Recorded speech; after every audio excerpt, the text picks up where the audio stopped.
नमस्कार. आज आपण एका अशा भन्नाट शेतीपूरक व्यवसायाबद्दल चर्चा करणार आहोत, ज्यामध्ये तुमची गुंतवणूक अवघ्या 3 ते 4 महिन्यात थेट दुप्पट होऊ शकते. होय, तुम्ही अगदी बरोबर ऐकलत. आजच्या या विशेष सादरीकरणात आपण बोकड पालन या कमी वेळेत जास्तीत जास्त नफा मिळवून देणाऱ्या मॉडेलचं सविस्तर विश्लेषण करणार आहोत. चला तर मग वेळ न दवडता या जबरदस्त रणनीतीमध्ये लक्ष घालूया. आता हा आकडा बघा, 70,000 ते थेट 1.5 लाख. ऐकायला थोडं अविश्वसनीय वाटतंय ना, पण मूळ माहितीनुसार अवघ्या 70,000 रुपयांच्या सुरुवातीच्या गुंतवणुकीचे रूपांतर केवळ 3 महिन्यात 1,50,000 रुपयांच्या संपत्तीत होऊ शकतं. हा कोणताही जादूचा खेळ नाहीये, तर हे सगळं शक्य होतं ते अचूक नियोजन आणि योग्य व्यवस्थापनामुळे. पण हे नक्की कसं करायचं तेच आपण आज स्टेप बाय स्टेप समजून घेणार आहोत. हे उद्दिष्ट गाठण्यासाठी आपण आजच्या या चर्चेची रूपरेषा 5 प्रमुख टप्प्यांत विभागली आहे. आपण पाहणार आहोत गुंतवणूक आणि परतावा, खरेदीसाठी योग्य बोकडांची निवड कशी करावी, सुरुवातीचे आरोग्य आणि औषधोपचार, अत्यंत महत्त्वाचे असे दररोजचे अचूक आहार नियोजन आणि शेवटी खर्च आणि नफ्याचं पक्क गणित. चला तर मग सुरुवात करूया आपल्या पहिल्या टप्प्यापासून, गुंतवणूक आणि दुप्पट परतावा. इथला मुख्य फंडा एकदम सिंपल आणि तितकाच प्रभावी आहे.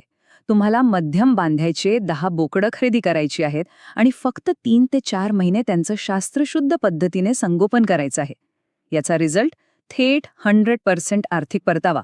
म्हणजेच खरेदी करताना तुम्ही जेवढे पैसे गुंतवलेत, विक्रीच्या वेळी तुम्हाला त्याच्या थेट दुप्पट रक्कम मिळते. कमीत कमी वेळेत चांगला नफा मिळवण्याचा हा एक एकदम सॉलिड मार्ग आहे.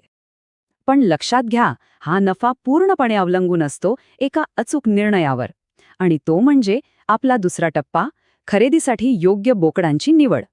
आता जेव्हा आपण बाजारात जाऊन एका बोकडामागे साधारण 7,000 रुपये गुंतवतो, तेव्हा काही गोष्टी बारकाईने पाहणं गरजेचं आहे. बोकडाचं वय 3.5 ते 4 महिने आणि सुरुवातीचं वजन 12 ते 15 किलो असावं. बोकड लांब लचक आणि मजबूत हातपायांचा असावा. इथं एक गोष्ट लक्षात ठेवा बरं का, आपल्याला एकदम महागडा आणि पैलवान बोकड घेण्याची गरज नाहीये आणि अगदीच कमकुवत किंवा आजारी बोकडेही घ्यायचा नाहीये. डोळे आणि कान निरोगी असलेला मध्यम बांध्याचा बोकड, हीच आपल्या नफ्याची खरी गुरुकिल्ली आहे. या प्रक्रियेचं अगदी अचूक वर्णन करणारं हे वाक्य बघा. बोकड दिसायला चांगला, देखणा आणि लांब लचक असावा, जेणेकरून भविष्यात त्याचं वजन उत्तम प्रकारे वाढेल आणि दुप्पट किंमत मिळेल. अगदी सोप्या भाषेत सांगायचं तर, जर सुरुवातीलाच बोकडाची फ्रेम किंवा शरीरयष्टी मोठी असेल, तर त्याच्या शरीरात झपाट्याने वजन वाढण्याची क्षमता असते आणि साहजिकच हे वाढलेलं वजनच आपल्याला बाजारात चांगला भाव मिळवून देतं. आता खरेदी तर झाली, पुढे काय? इथून सुरू होतो आपला तिसरा टप्पा, सुरुवातीचे आरोग्य आणि औषधोपचार. बोकडा आपल्या फार्मवर आल्यावर एक 3 टप्प्यांचा प्रोटोकॉल न चुकता पाळायचा आहे, कारण आरोग्य चांगलं तरच नफा मिळतो. पहिली पायरी म्हणजे योग्य ते लसीकरण करून घेणं. दुसरं म्हणजे जंतनाशक देणं. साधारण 10 किलो वजनासाठी 3 ml जंतनाशक दिलं जातं. आणि तिसरी सर्वात महत्त्वाची पायरी म्हणजे पुढचे 10 ते 15 दिवस त्यांना लिव्हर टॉनिक देणं. या लिव्हर टॉनिकमुळे होतं काय, तर त्यांची पचन क्षमता सुधारते आणि चारा खाण्याचा वेग अक्षरशः वाढतो. आता इथं एक महत्त्वाची टीप. जंतनाशक दिल्यानंतर बोकडांना 2 ते 3 दिवस जुलाब होऊ शकतात. बऱ्याचदा आपण हे बघून घाबरतो, पण टेन्शन घेण्यासारखं काहीच नाहीये. पोटातील जंत बाहेर पडण्याची ही एक नैसर्गिक प्रक्रिया आहे. एकदा का जंत पडले की जुलाब आपोआप थांबतात. तरीही तुम्हाला जास्तच गरज वाटली तर जनावरांच्या जुलाबाची गोळी वापरता येते. आरोग्य आणि औषधोपचारानंतर आता आपण वळतोय या संपूर्ण प्रक्रियेतल्या सर्वात गेम चेंजिंग टप्प्याकडे, दररोजचे अचूक आहार नियोजन. इथं बऱ्याच जणांची एक मोठी चूक होऊ शकते. गव्हाचा भरडा, शेंगदाणा पेंड आणि मक्याचा भरडा हे सगळं एकत्र मिक्स करून कधीच द्यायचं नाही. हे अतिशय धोकादायक ठरू शकतं.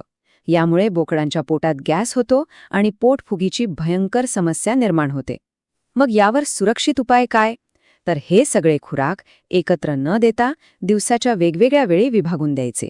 ही काळजी घेणं अतिशय महत्त्वाचं आहे. मग परफेक्ट वेळापत्रक कसं असावं? तर सकाळी उठल्या उठल्या उपाशीपोटी बोकडांना कडुलिंबाचा पाला द्यावा, कारण तो आयुर्वेदिक आणि पोटासाठी उत्तम असतो.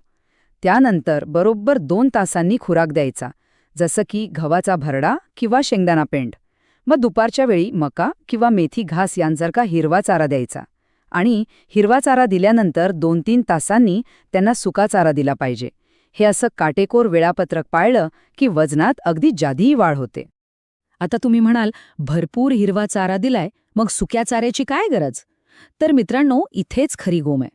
सुका चारा खाल्ल्यामुळे बोकडांना प्रचंड तहान लागते आणि ते भरपूर पाणी पितात. बोकडं जितकं जास्त पाणी पितील तितकी त्यांची पचनसंस्था क्लिअर होते आणि पर्यायाने त्यांच्या तब्येतीत आणि वजनात झपाट्याने सुधारणा होते. त्यामुळे तुमच्या दररोजच्या आहारात सुका चारा असणं मस्ट आहे. आणि आता ज्याची आपण सर्वजण आतुरतेने वाट पाहत होतो, तो शेवटचा टप्पा, खर्च आणि नफ्याचं गणित. 10 बोकडांचा 3 महिन्यांचा खाद्याचा खर्च आपण पाहिला तर 50 किलो शेंगदाणा पेंडीसाठी साधारण 2 ते 3 हजार रुपये लागतात, जे आरामात 2 महिने पुरतं. मका आणि गव्हाच्या कट्ट्यांसाठी अंदाजे 2 ते 2.5 हजार रुपये खर्च येतो. सर्व मिळून हिशोब केला तर 10 बोकडांना सलग 3 महिने सांभाळण्यासाठी खाद्याचा एकूण खर्च फक्त 10 ते 15 हजार रुपयांच्या घरात येतो. म्हणजे खर्च अगदी आवाक्यात आणि नियंत्रणात आहे, बरोबर? आता फायनल कॅल्क्युलेशन बघा. एका बाजूला आपली एकूण गुंतवणूक आहे 70,000 रुपयांची सुरुवातीची खरेदी आणि 15,000 रुपयांचा खाद्याचा खर्च, म्हणजे एकूण गुंतवणूक झाली 85,000 रुपये. आता दुसऱ्या बाजूला उत्पन्न बघा. 3 महिन्यानंतर एक बोकड साधारण 15,000 रुपयांना विकला जातो, म्हणजेच 10 बोकडांमधून 1,50,000 रुपयांचं उत्पन्न मिळतं. विचार करा, 85,000ची गुंतवणूक आणि 1.5 लाखाचा परतावा. मिळणारा हा निव्वळ नफा खरोखरच थक्क करणारा आहे.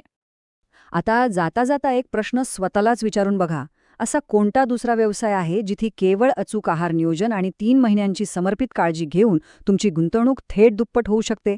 नक्कीच विचार करा. योग्य माहिती आणि काटेकोर नियोजनाच्या जोरावर बोकड पालन हा खरोखरच एक सुवर्ण व्यवसाय ठरू शकतो.